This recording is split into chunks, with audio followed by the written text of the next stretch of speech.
South ఆఫ్రికాతో 2 టెస్టుల series ముగిసిన వెంటనే జస్ట్ 4 రోజుల వ్యవధిలోనే టీమిండియా 3 వన్డేల సిరీస్‌ను ఆడనుంది. నవంబర్ 30న రాంచీ వేదికగా జరిగే తొలి మ్యాచ్‌తో ఈ సిరీస్ స్టార్ట్ కానుంది. వన్డే సిరీస్ మొదలవడానికి ఇంకో 2 వారాల కన్నా తక్కువ సమయమే ఉంది కాబట్టి ఈ నేపథ్యంలో బీసీసీఐ త్వరలోనే వన్డే అండ్ టీ20 జట్లను ప్రకటించే అవకాశం ఉంది. ఈ సిరీస్ ద్వారా రోహిత్ శర్మ అండ్ విరాట్ కోహ్లీ చాలా కాలం తర్వాత సొంత గడ్డపై వన్డేలు ఆడబోతున్నారు. ఇక స్టార్ ఆల్రౌండర్ హార్దిక్ పాండ్యా బరిలోకి దిగడంపై డౌట్స్ వస్తున్నాయి. ఆసియా కప్ సందర్భంగా గాయపడిన హార్దిక్ పాండ్యా ఆస్ట్రేలియా పర్యటనకు కూడా దూరంగా ఉన్న సంగతి తెలిసిందే. ఇప్పుడు గాయం నుంచి పూర్తిగా కోలుకొని బెంగళూరులోని బీసీసీఐ సెంటర్ ఆఫ్ ఎక్సలెన్సీలో ఫిట్నెస్ సాధించేందుకు శ్రమిస్తున్నాడు. భారత జట్టులోకి రీ ఎంట్రీ ఇచ్చే ముందు సయ్యద్ ముస్తక్ అలీ ట్రోఫీలో హార్దిక్ పాండ్యా ఫామ్ నిరూపించుకోనున్నాడు.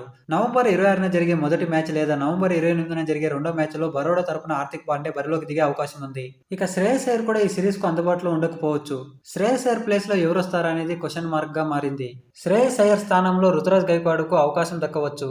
హార్దిక్ పాండ్యా శ్రేయస్ అయ్యర్ తప్ప ఆస్ట్రేలియా పర్యటనకు వెళ్లిన భారత వన్డే జట్టునే కొనసాగించే అవకాశం ఉంది. ఇకపోతే సౌత్ ఆఫ్రికాతో వన్డే సిరీస్ ముగిసిన వెంటనే 5 టీ20 సిరీస్ జరిగే అవకాశం ఉంది కాబట్టి వన్డే సిరీస్ నుంచి హార్దిక్ పాండ్యాతో పాటు జస్ప్రీత్ బుమ్రా కూడా విశ్రాంతినివ్వచ్చు.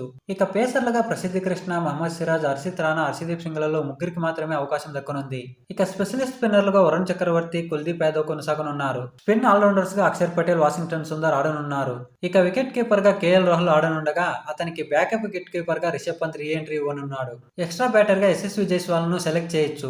ఇక పేస్ ఆల్రౌండర్ గా శివం దుబే, నితీష్ కుమార్ రెడ్డిలలో ఒకరికి చోటు దక్కనుంది. ఇకపోతే సౌత్ ఆఫ్రికాతో 3 వన్డేల సిరీస్ ఆడే టీమిండియా ప్రాబబ్లీ స్క్వాడ్ ఒకసారి చూసుకున్నట్లయితే శుభ్మాన్ గిల్, యశస్వి జైస్వాల్, రోహిత్ శర్మ, విరాట్ కోహ్లీ, రుతురాజ్ గైక్వాడ్, కేఎల్ రాహుల్, రిషబ్ పంత్, అక్షర్ పటేల్, కుల్దీప్ యాదవ్, వాషింగ్టన్ సుందర్, శివం దుబే లేదంటే నితీష్ కుమార్ రెడ్డి, మహమ్మద్ సిరాజ్, హర్షదీప్ సింగ్, హర్షిత్ రాణా, వరుణ్ చక్రవర్తి, ప్రసిద్ధి కృష్ణ.